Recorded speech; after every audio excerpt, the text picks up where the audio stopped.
official opening of the Tokyo Summer Games. The Tokyo Olympics have wrapped up, and now attention turned to the Beijing 2022 Winter Olympics and Paris 2024.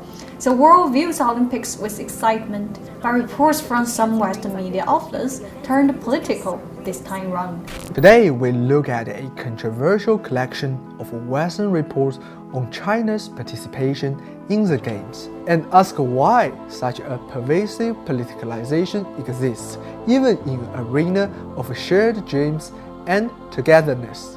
Our show presents the real China, different from the Western narrative. Let's take a look at these two New York Times reports first. This one, the NYT said, lower medal count in Rio rattles China's Olympics obsession when China faced a lower than expected medal tally during the Rio Olympics. This summer, the same NYT said, the Chinese sports machine's single goal, the most goals at any cost, after China won many goals in Tokyo. When you are down, your system is bad. When you are up, your system is a sports machine. A perfect way to dehumanize Chinese athletes to foreign audiences. Of course, I have respect for all journalists in the world, and we need to be calm when gauging Western media's arguments. Not all reports are biased, and a fair amount of them are apolitical.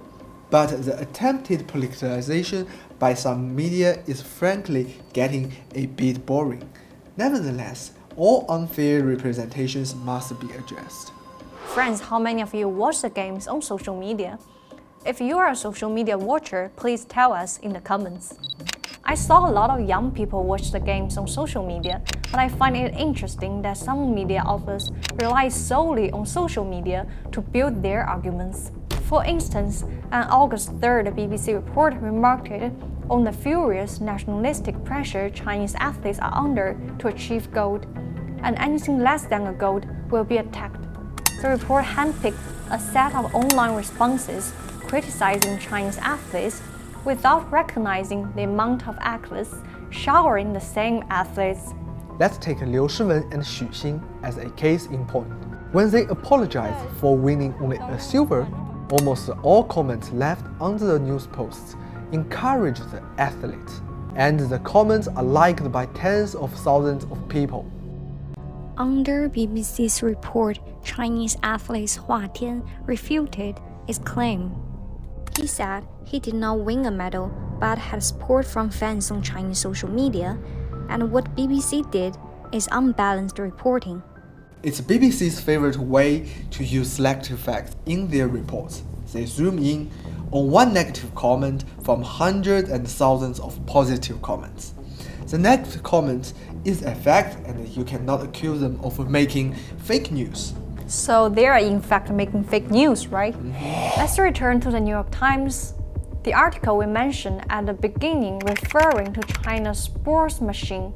Western arrogance is pronounced throughout the article, and comments left by the readers can tell. Behind the New York Times paywalls, over 400 comments have been left, and about 2/3 do not share this article's view. You can see the readers pick number 1 is John from Harvard, as if the US is not fixated on medal counts. The portrayal of Chinese athletes as robots is nothing new. It has been the dominant narrative when Western media tries to grasp China's success at the Olympics. The Economist released a video, Look Inside China's Secretive Olympic Training Camps, as early as 5 years ago.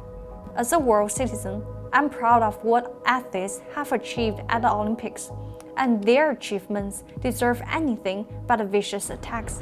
For a world plagued by the pandemic, is there anything better to see a clean and aspirational Olympics? The gap between misrepresentations of China in Western media and the reality of Chinese people appears to be widening. But it is our solemn intention to redress this injustice and bring you the truth about China. China's athletes are not machines, they are human beings.